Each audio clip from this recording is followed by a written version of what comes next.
Good morning, YouTube. It's been a semi-sad few weeks with the fish. Since my last video, I have to admit, I have lost quite a few fish. Mostly all my fault, I just got too ahead of myself, I guess I could say. Thinking that all my tanks were good because they were testing real good. So I made the mistake of, I just stopped really testing them. I went based on looks and how the fish were acting, which it's a mistake. You learn from your mistakes, so we just got to move forward. But I woke up this morning to this, and I'll show you real quick. It's Rainier at the bottom of the tank. Very sad. Yesterday he was fine. We tested this tank, and the tank tests fine. Ammonia's not high. All the nitrates, they're low. Everything was just pretty fine. So not really sure why he died, but still sad. Sitting at the bottom of the tank. After seeing him, I went this morning, tested all my tanks, and now I'm gonna get back onto like a weekly routine. How I was when I started all my fish videos and stuff. But all my tanks tested fine. But Rainier wasn't the only one we lost. Caitlin's still asleep, so I'm not gonna go in there and show you all the new stuff. But all the baby plecos, remember them? First of all, the ones in this tank, they were doing fine. Once they were off of the egg sacs and swimming around, they were all over the tank. Puffers loved them. They were hanging out. We never really saw puffers mess with them, but then just one day, there's like 3 plecos left, and then they're all gone. So it's another mistake. I got to prepare to move them. But before I can move them, you guys remember I had the 2.5 gallon little pleco tank. Well, they started all dying too, because like I said, I got lazy. I should have been cleaning that tank every day. I think I had a few people comment saying I should. I was cleaning it every other day, and then a few days I missed, so it would be every 3 days or something. And when there's like 50 plecos in a 2.5 gallon tank, it definitely doesn't work. This time around, I'm probably going to be putting them in a bigger tank. That goes with the plan we have for the 15 gallon out in the living room, and I can walk out there and show you and talk about that. But first I'll pull up this video, and it's like I said, Caitlin's still sleeping, so I recorded it ahead of time. But this is the 4 gallon currently. You can see all the plecos and the shrimp in there, and this is the shrimp breeder tank. And the coolest thing about this tank is you see all the pothos we have in it, which we have pothos in every one of our tanks. But this one, once we put the plecos in, because we already saw that the shrimp will go on the roots and help out the plants, but the plecos also do it. It's like the plants and the fish and the shrimp, they all coexist together nicely. It's perfect. This tank will get cleaned today, so don't worry about how it looks. Other than that, these guys, once they get bigger, because I think we're down to 20 or a little bit less than 20, they'll go into the 100 gallon outside once they're of size, or swap through all the tanks. But all the rest, so this tank here and the puffer tank, we got another batch. Let me zoom in. So you can see that the male is fanning right here. I don't know if I can show you the eggs, if I can see them. Yeah, not with the glare. But there's another egg cluster in there. Based off what we learned last time, we're not going to leave the plecos in here. They're going to go into the 15 gallon that I was talking about. Pause real quick, look at this coolie. Hairband coolies are the funniest. And yes, before anybody says it, this tank is dirty. But it tests perfect. I already tested it today, just to check. And I might clean it, just to get a little bit out, because it only takes like a couple minutes. But yeah, that's fine. Look at this guy. These guys are always just lounging around, hanging out. Alright, so back to this guy. Yeah, not keeping any plecos in here.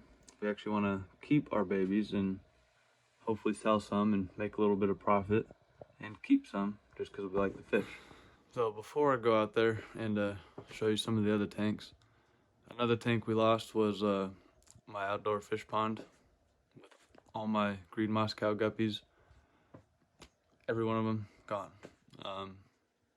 That one I definitely got way ahead of myself in my quick research about ponds, because I was just wanting to put them out there in a pond real quick, and then we did it real fast. I was under the assumption that ponds don't need to be cleaned as often, and that's my fault. It's also only 40 gallons, so it's not a big pond. But fish have been doing great. They actually bred again. We just had babies, which makes it even more sad. And I don't know if it was a massive ammonia spike or what happened, but all the fish in the tank, even the algae eater, just gone. And it's sad. So that's going to be a video, probably the next video.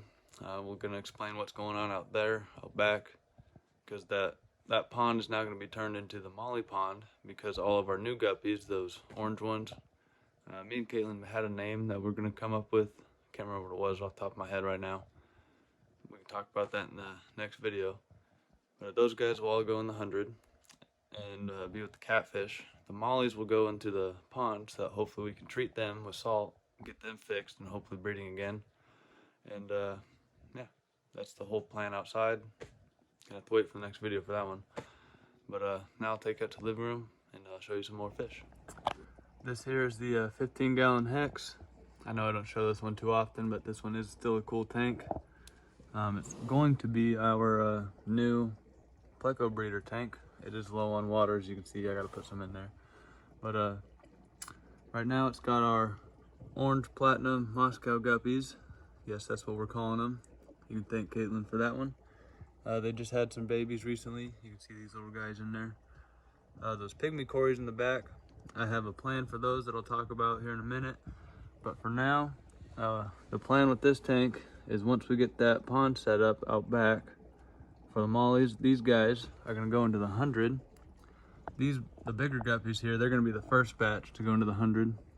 These are kind of like our first call of the guppies. As you can see, these ones are all mostly orange and blue. They don't have all the white like the ones in the room, but they're still cool looking. So these are, unfortunately, our test guppies, I guess you can say.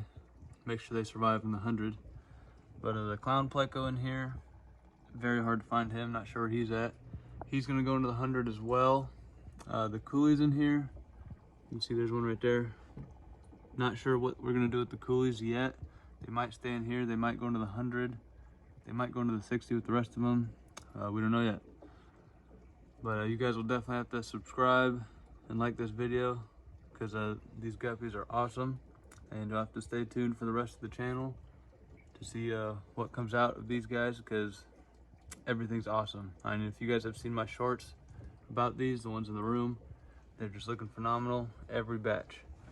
These ones here, I believe, are actually part of the first batch we ever got.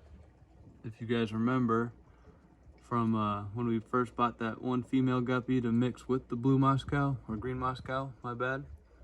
It is a Brazilian green Moscow, that was a male. And then a random female, and these guys came out. And from these guys, we've just been getting massive amounts of cool coloration. So yeah, definitely have to stay tuned and see what we have to come. All right, so now we're sitting here at the 60-gallon, and me and Caitlin did clean this not that long ago. I think actually last weekend, but still not having any luck with plants surviving in here. We got the fern pushed into the wood. It's staying there and growing, so hopefully that helps. The sword over here slowly wilting away. I don't know if it's because there was so much. We took a lot of duckweed out, so I don't know if it was not getting enough light with all the duckweed or what, but hasn't really come back. We need to do another clean today. That is on our list. But the reason I'm showing you this tank is because of that guy right there. If you remember, that is Thunder, the common pleco in the 100-gallon. I walked out to the 100-gallon one day and saw him he's like up in the corner of the tank, just upside down floating, still alive, but upside down floating.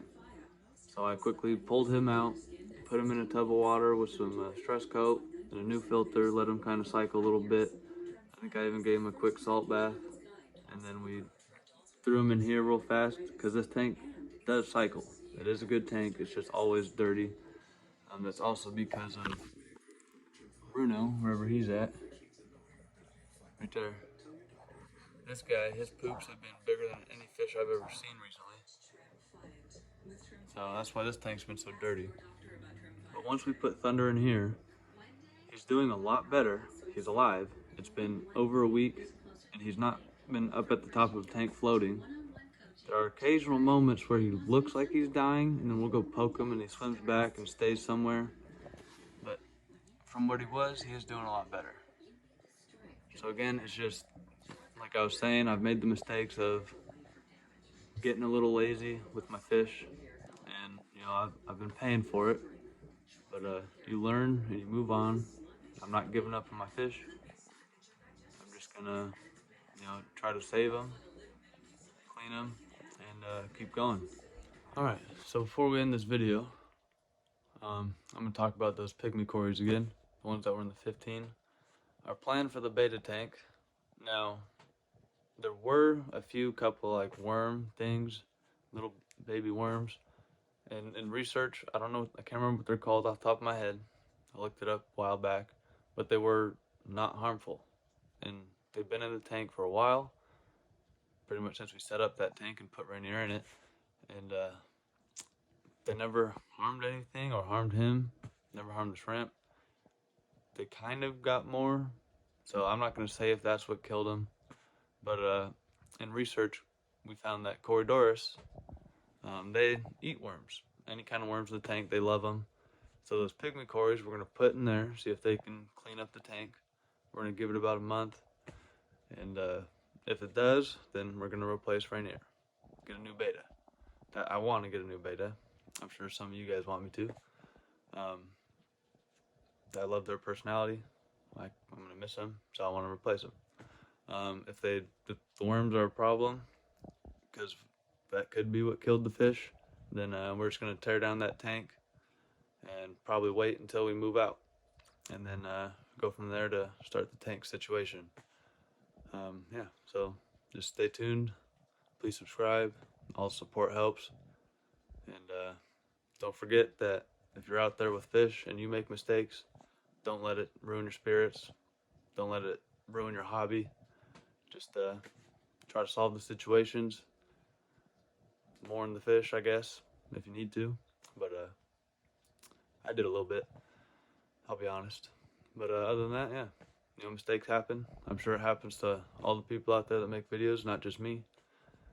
So yeah, stay tuned, and maybe in future videos I'll be replacing some fish. So I'll see you guys in the next video.